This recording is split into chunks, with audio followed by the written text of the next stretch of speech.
juga beliau masih aktif di ITB.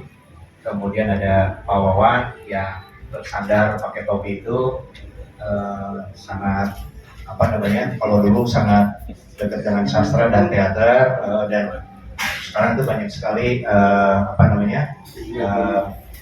bikin atau terlibat di dalam kegiatan-kegiatan performance.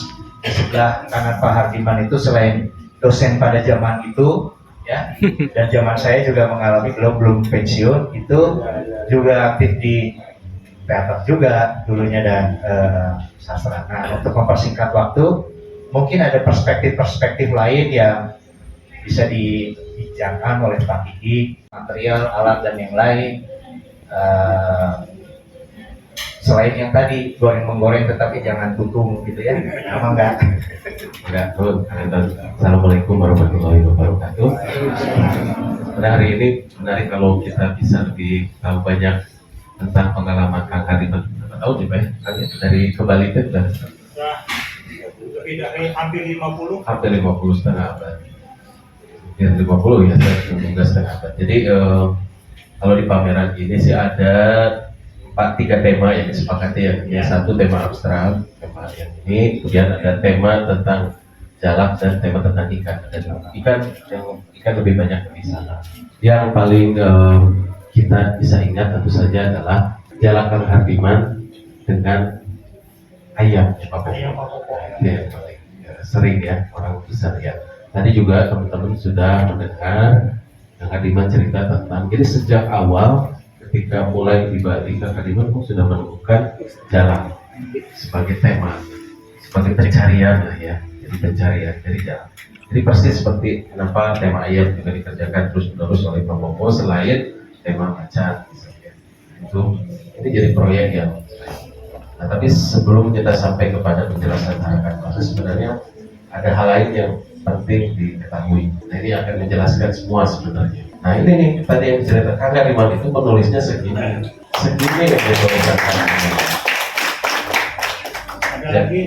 Ada dua lagi. Jadi mau dikumpulkan surat di luar bisa pingsan kita kena bukunya. Jadi tulisan Kang Hardiman itu banyak sekali. Saya juga mengenal Kang Hardiman itu sebagai aktivis yang menghidupkan perkembangan seni rupa. Ada satu buku yang menarik, isinya cerita tentang perempuan. Ini bukunya sangat banyak. Kang Hardiman memunculkan banyak seniman yang tidak pernah dilihat. Kang Hardiman menantang terutama sebenarnya yang saya nilai adalah kekuasaan atau struktur kekuasaan berdasarkan formalitas budaya.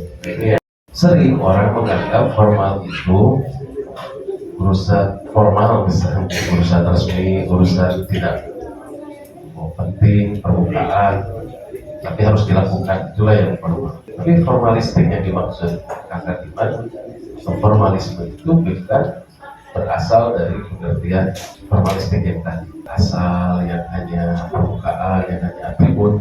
Formalismenya Kang Hardiman berasal dari istilah bentuk. Jadi formalisme itu adalah isme kebentukan. Jadi di dunia ini tidak ada bentuk, tidak ada segala sesuatu yang mungkin bisa ditangkap oleh bahasa kalau tidak ada bentuknya konkret atau tidak konkret, tapi kan harus ada bentuknya sehingga bahasa itu bisa menangkap.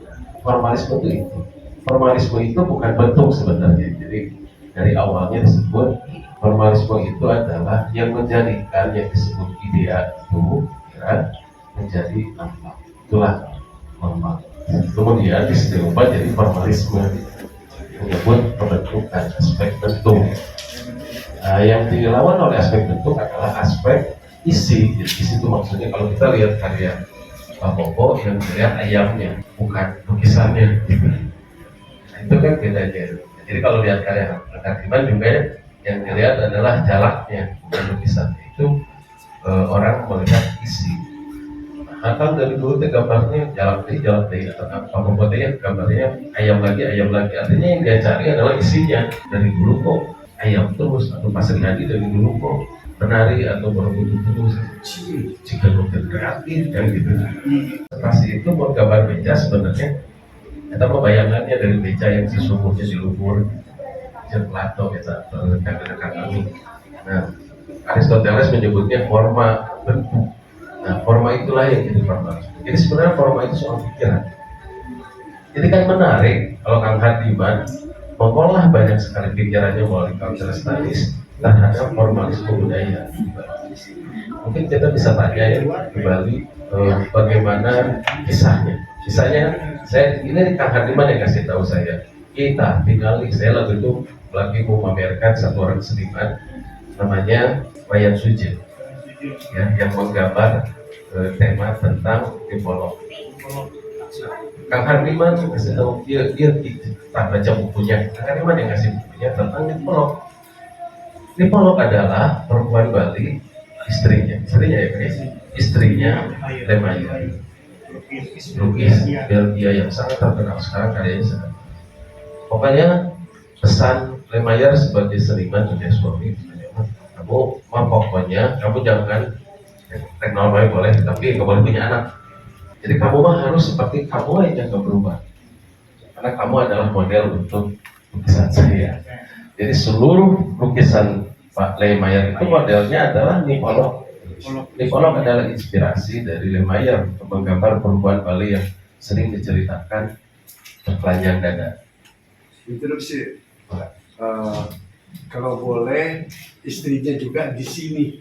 Enggak. Ibu Nuh, punten. Jadi saya terlalu terhormat di sini. Jadi itu salah satunya. Pokoknya perempuan itu, misalnya Ibu Nipolog ya, Nipolog itu selalu bertahun-tahun harus mempertahankan tubuhnya supaya tidak berubah karena dia adalah model dari lukisannya. Jadi segitunya melihat dunia penciptaan, melihat idealisme dan jatuh pada perempuan, termasuk sistem kasta, termasuk banyak hal lah di Bali itu yang mungkin lebih bisa diceritakan oleh Kang Hardiman. Jadi di Bali itu ada sistem kasta atau warna. Jadi ada beberapa golongan masyarakat. Biasanya pemilik galeri itu anak agung, seniman itu orang biasa. Jadi itu sudah double ya Kang ya. Secara sosial dia lebih terhormat karena ini anak agung. Secara kultural, secara sosial dia juga terhormat karena dia pemilik galeri dan museum. Jadi bagaimana susahnya berkembang menjadi seniman di Bali itu diceritakan oleh Kang Hardiman. Kang Hardiman membongkar seluruh kehidupan kesenian formalisme. Tapi dengan prinsip formalismenya Kang Hardiman, nah, itu kan yang menarik. Jadi bahwa yang ideal itu tetap harus dipertahankan. Makanya muncul sedemikian banyak tulisan tentang dia.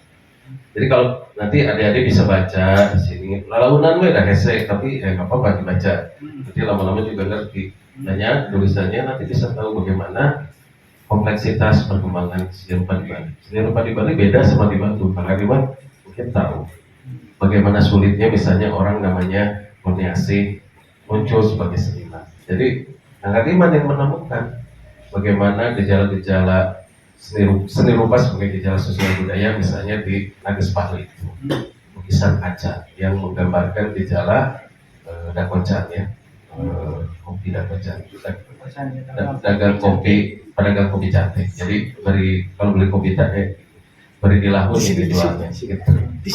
Jadi banyak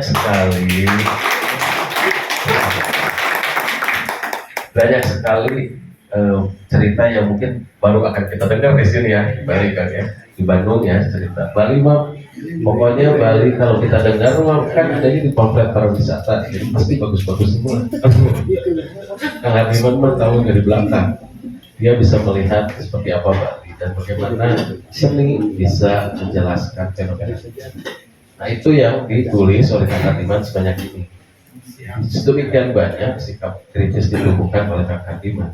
Kita tidak bisa memisahkan antara pikiran Kang Hardiman dengan apa yang selalu dia pendam melalui ekspresi. Nah ini ekspresi. Nah, baru kita ngomong tentang ekspresi. Jadi ekspresi itu memang bukan komunikasi. Ekspresi itu perwujudan bahwa seseorang itu eksis di situ, dia ada. Jadi kita tidak lagi bisa melihat apakah ini sudah mirip dalam jalan apa bukan atau tidak. Bukan begitu kita melihat, tapi apa yang diungkapkan di sini itu adalah perwujudan tentang jalan dari sisi ide itu. Nah, ide itu hanya bisa kita pahami kalau kita melihat nilai ideal di balik dari bahasa. Ya, kan kita selalu ngomongnya seseorang yang pandai, seseorang yang cantik atau apapun, tapi kan kita pernah punya batas ya, karena seseorang itu selalu berbeda-beda. Jadi yang namanya cantik atau pandai atau baik itu selalu sesuatu yang bersifat relatif, tetapi juga sekaligus ideal. Ketika ada seseorang datang ke depan kita dan dia mewujudkan gagasan kita tentang cantik itu, nah barulah kita sampai pada kesimpulan oh ini yang disebut cantik. Tapi sebenarnya ada lagi yang lain. Nah itulah yang disebut formal. Jadi formal itu mewakili nilai yang ideal. Nah, formalisme yang dikerjakan oleh Kang Iman itu adalah mewakili gagasan. Nah kalau kita lihat perbedaan Kang Iman dengan Bobomo adalah warna. Itu yang beda.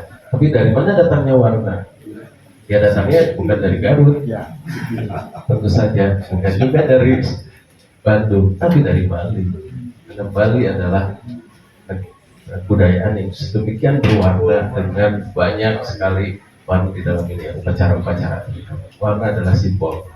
Semua di Bali itu menjadi simbol. Kang Iman bekerja sambil memisahkan diri. Satu sisi dia menghargai simbol itu, tapi di sisi lain juga dia harus menarik jarak dari simbol itu, supaya apa yang dia kerjakan itu tidak menyebutkan segala sesuatu seperti banyak dilakukan di Bali. Begitu dulu mungkin ya, Kang Iman, mungkin Kang Iman nanti bisa cerita lagi. Ada banyak kasus sebenarnya bagaimana seni masuk ke harakatnya nanti. Oh ya, jadi warna pertama ya, warna itu penting. Kemudian warna itulah yang kemudian menentukan sebenarnya perwujudan. Jadi misalnya kita lihat nih ini dan ini kan semuanya jalak, tapi kan jalaknya berbeda. Jalak itu berbeda karena Kang Iman menggunakan notasi warna, notasi. Kalau di musik mau gitu kali banyak notasi warna. Jadi kapan dia tinggi, kapan dia rendah, kapan dia nah, itu dibuat. Nah, akhirnya perbedaan cara menggambar, cara mewujudkan, menampilkan warna itulah yang menjadikan kemudian setiap jalak yang ada di ruangan ini tidak pernah ada yang sama. Itu yang membuat kemudian jadi harakat itu kan tanda baca ya. Jadi lagi hurufnya jalak, tapi tanda bacanya beda-beda sehingga jalaknya ada yang berbeda. Dan bukan lagi tentang jalak sebenarnya. Saya sih sebenarnya selalu. Jadi si burung jalak itu Kang Hardiman atau orang Bali atau budaya Bali kan itu yang menjadi bacaan yang terus diikuti oleh warga. Karena sekarang Kang Hardiman kan sudah tinggal di Bali, sudah dari gunung yang menunggu di sana, tinggal di sana, punya anak di sana. Itu sudah tidak lagi bisa dibedakan orang Bali atau orang Bandung atau orang Garut. Tiga-tiganya itu mah orang Garut juga, orang Bandung juga, orang Bali juga. Jadi percuma kita mendiskusikannya identitas Kang Hardiman itu. Kang Hardiman hanya bisa menunjukkan melalui ekspresi. Nah, itulah. Jadi kalau kita sebut tidak ada, jadi bahasa tidak akan menangkap sebelum ada bentuk. Tetapi ada yang bisa dinyatakan sebelum ada bentuk. Nah itu adalah warna gitu. Itulah yang dikerjakan oleh Kang Hardiman sekarang. Itu dulu mungkin ya, nanti dan diskusinya bergantung bagaimana nanti arah kemana ya. Ya, Lukisan oleh Pak Hardiman. Ya begitulah Pak. Jalannya. Ambil paling jadi saya ambil aja ya. Saya alhamdulillah di Bali ketemu jodoh ini sebelah saya. Ruh Suartini namanya. Ruh itu perempuan, nama beliau berarti Suartini gitu ya. Gitu. Nah, ya. Jadi alhamdulillah istri saya sangat setia dan sangat menghormati profesi saya sebagai seniman gitu kan. Jadi waktu pacaran ada perjanjian menunggu saya atau apa enggak, tetapi selalu mengikuti keinginan saya gitu. Kalau saya pergi kemana, acara diskusi, acara ngobrol dengan seniman diizinkan, pulang tengah malam, pulang subuh diizinkan, kemudian saya berkarya sampai pagi juga diizinkan gitu.